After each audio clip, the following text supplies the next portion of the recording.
시청자 여러분, 편안한 주말 보내고 계십니까? 뉴스데일리 베스트 민앵커입니다. 현재 김문수 경제사회노동위원장이 논란이 되고 있는 이유를 압축해 보면 두 가지 정도의 발언 때문입니다. 자, 일단 문재인을 향해 김일성주의자라고 지칭했고, 그 이유를 문재인이 신영복의 사상을 따른다는 점을 들었지요. 그리고 다른 한 가지는 문재인은 총살감이라고 발언한 부분입니다. 사실 이건 과거 발언인데, 최근 한 라디오 프로그램에 나와 지금도 문재인은 총살감이라고 생각하는데 변함이 없냐는 진행자의 질문에 김문수 위원장은 단호하게 그렇다라고 답변했습니다. 그러면서 김문수 위원장은 그 근거로 박근혜 대통령 22년형, 이명박 대통령 17년형, 국정원장 4명을 다 감옥에 보낸 문재인 대통령은 아마 역사의 심판을 받을 것이라고 부연 설명했는데요. 자, 그러자 야당인 더불어민주당과 좌파 세력이 발끈하고 나섰죠. 김 위원장을 향해 사퇴를 촉구하고 김 위원장이 스스로 물러나지 않는다면 윤 대통령이 당장 해임하라며 연일 공세 수위를 높이고 있습니다. 지난 방송에서 저는 김문수 위원장의 발언을 두고 이런 평가를 한 적이 있습니다. 문재인 정권 시절 과거 자유한국당과 김종인 비대위 체제의 국민의힘과는 많이 다른 모습이다. 과거 자유한국당에서 어떤 일들이 있었습니까? 5.18 공청회를 열었다는 이유로 5.18과 관련한 서로의 생각을 공유하고 자신의 생각을 밝혔다는 이유로 의원 3명이 징계를 받았습니다. 또 김종인 비대위 체제의 국민의힘에서는 어떤 일이 있었습니까? 이른바 세월호 막말이라며 차명진 당시 후보는 총선을 코앞에 두고 당 윤리위로부터 탈당 권유 징계를 받았습니다. 물론 이들에 대한 징계가 마땅했다, 아니다, 지나쳤다라는 논란은 있었지만 그로 인해 보수정당 소속 의원들이나 인사들은 심하게 움츠려들었습니다. 자칫하면 언론에 의해 또는 민주당과 좌파 세력에 의해 극우 인사로 낙인 찍힐라 극도로 소극적인 스탠스를 취했고, 따라서 우파 지지층은 이른바 소신 발언, 사이다 발언을 꽤 오랜 시간 동안 듣지 못한 채 시간을 보내왔습니다. 그러는 사이 5.18 세월호 박근혜 대통령 탄핵과 같은 논쟁의 대상이 있는 사안들은 좌파들의 일방적 주장이 곧 역사적 사실로 굳어졌고, 김대중, 노무현, 여기에 더해 문재인까지 신성시 되는 현상이 우리 눈앞에 펼쳐졌습니다. 나경원 당시 자유한국당 대표가 국회 교섭단체 연설에서 문재인을 김정은의 수석 대변이라고 말했다가 엄청난 고초를 겪었던 것을 그 예로 들 수 있는데요. 이처럼 좌파들의 득세와 국민의힘 국회의원들을 비롯한 우파 인사들의 나약함 내지 소극적 태도로 어느샌가 금기시 되어 왔던 일종의 벽을 김문수 위원장이 무너뜨린 것입니다.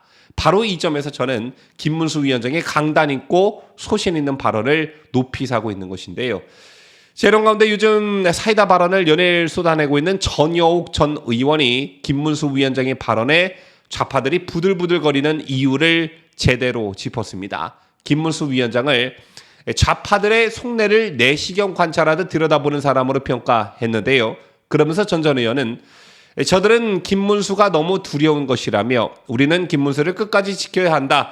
김문수는 그럴 가치가 있다고 밝혔습니다. 더불어민주당의 김문수 경사노위 위원장에 대한 비판 수위를 끌어올리는 이유가 그가 두렵기 때문이라는 것인데요.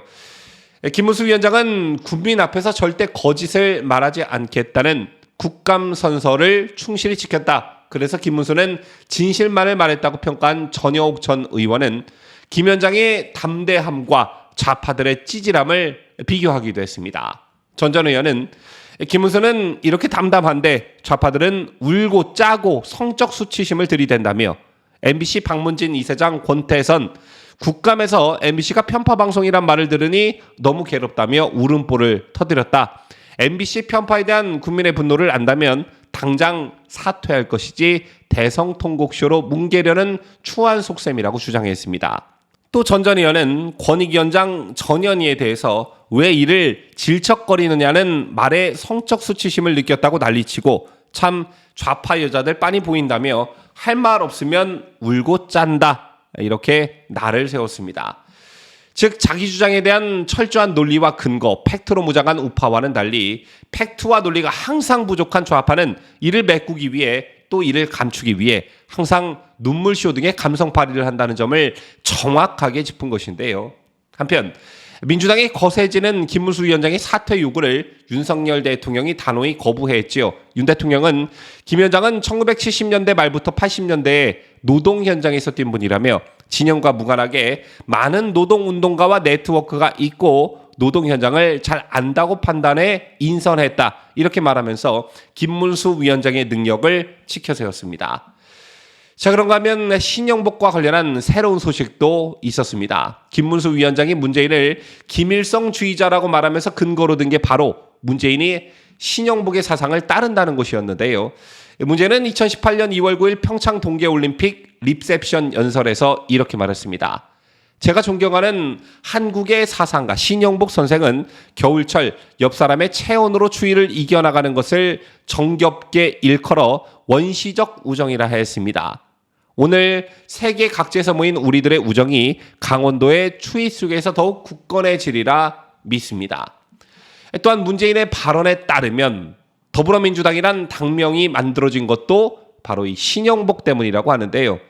문재인은 2017년 1월 15일 신영복 1주기 추도식에서 신 선생은 더불어민주당이 더불어라는 당명을 주고 가셨다. 선생이 더불어숲에서 나온 말이다. 여럿이 더불어 함께하면 강하고 세상을 바꿀 수 있다. 많은 촛불이 모이니 세상을 바꾸는 도도한 힘이 됐다. 촛불과 함께 더불어 정권을 교체하고 내년 2주기 추도식 때는 선생이 강조하신 더불어 숲이 이루어지고 있다고 자랑스럽게 보고 드릴 수 있도록 하겠다. 이렇게 문재인은 말한 바 있습니다. 여러분 잘 아시다시피 신영복은 주체 사상의 신봉자였습니다. 1968년 8월 20일 제주 앞바다에 북한 공작선이 출현했는데 북한 노동당의 남한 지하 조직인 통일혁명당, 이를 줄여 통역당의 당수 김종태, 이문규 등을 데우고 가려는 그런 이유였습니다. 결국 이 과정에서 우리 군과 교전 끝에 북공장원 12명이 사살이 됐고요. 그 이후 일명 통역당 사건으로 김종태를 비롯한 주범 5명이 사형을 선고받고 무려 158명이 검거됐습니다. 특히 김종태는 4차례나 북한을 오가며 김일성을 면담하고 거액의 공작금을 받았고 무장봉기와 전복을 누리며 신영복, 박성준, 기세춘 등 학계 문학의 인사와 학생 등을 포섭했습니다. 따라서 통역당 책임 비서였던 신영복과 청년 조직을 이끈 박성준은 각각 무기징역과 15년형을 받았는데요. 그 이후 신영복은 1988년 사상 전향석을 쓰고 20년 만에 출소했지만 김문수 위원장의 말처럼 신영복은 난 사상을 바꾼다거나 동지를 배신하는 일은 하지 않았다. 이렇게 말한 바 있습니다. 때문에 좌파에선 그를 진정한 인문학자라고 칭송하고 있지만 주체사상 신봉자라고 보는 시각도 꽤 많습니다. 또 잘 알려지지 않은 사실이 한 가지가 더 있는데요. 신영복이 복역 중이던 1978년에 남베트남 패방 때 미처 탈출하지 못하고 사이공에 억류되어 현무소에 수감돼 있던 3명의 우리 외교관을 두고 남북한이 비밀 협상을 한 적이 있었습니다. 자, 이때 북측이 김일성 수령님의 명령이라면서 집요하게 교환 시도를 요구한 사람이 바로 신영복이었습니다. 이 같은 사실은 비밀 해제된 베트남 억류 공관원 석방교섭 회담이란 외교 문서를 통해 드러난 사실인데요. 이것 말고도 신영복이 주체사상 신봉자라는 사실은 다른 곳에서도 드러난 바 있습니다. 다름 아닌 문재인의 부인 김정숙의 저서에서 신영복이 가진 사상을 알 수 있는 인터뷰 대목이 나오는데요. 김정숙은 신전 교수를 비롯해 김재동, 손숙, 이은미 씨 등 문학의 사람들을 인터뷰해 책을 낸 바 있습니다. 이 책을 보면 신영복이 어떤 생각을 하는 인물인지 예상케 하는 대목이 있는데요. 김정숙은 마지막 질문이라며 선생님은 언제 행복을 느끼시는지 궁금해요 라고 웃으면서 질문을 던집니다. 그러자 신영복은 이렇게 대답합니다. 어떤 사람은 그러더라고요. 백화점에서 명품 구입할 때 열반을 느낀다고. 저는 소비나 소유보다는 사람으로부터 신뢰를 받을 때 가장 행복합니다. 또 한편으로는 저처럼 엄청난 일을 겪은 사람은 꼭 행복해야겠다는 생각을 갖지 않습니다. 감옥 독방에 있을 때 하루 2시간 신문지만한 크기의 햇볕이 들어왔습니다. 그 햇볕을 무릎에 받고 있을 때 참 행복했습니다. 비록 감옥에 갇혀 있지만 이 2시간의 햇볕만으로도 세상에 태어난 것은 손해가 아니다. 그런 생각을 한 적이 있어요. 사람들이 불행하다고 느끼거나 더 많은 욕구와 욕망에 괴로워하는 건 역시 사실은 자본이 만들어낸 겁니다. 가끔 길을 걷다가 내가 혼자서 독보하고 있구나 깨달을 때 마침 그때 햇볕까지 쫙 비치면 행복하다 느끼죠. 자, 여러분께서는 어떤 부분이 눈에 들어오십니까? 인간이 불행하다고 느끼거나 욕구와 욕망에 괴로워하는 원인을 자본주의 때문이라고 신영복은 말하고 있습니다. 북한이 가장 싫어하고 경계하는 것이 바로 이 자본주의이지요. 북한 김일성 3대 세습 정권은 북한의 자본주의의 문물이 들어오는 것을 철저히 경계해 왔습니다. 자본주의가 북한에 유입되면 그들의 견고한 체제가 무너진다고 판단했기 때문이지요. 이러한 관점에서 보면 사람들이 불행하다고 느끼는 게 자본이 만들어낸 것이라고 말하는 신영복의 발언에서 그가 가진 사상을 엿볼 수 있는 것입니다. 그런데도 신영복의 사상을 따른다는 문재인이 김일성주의자가 아니라고요.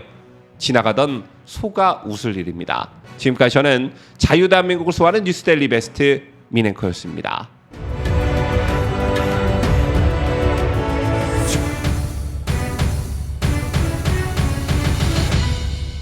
함께해요. 뉴스 데일리 베스트.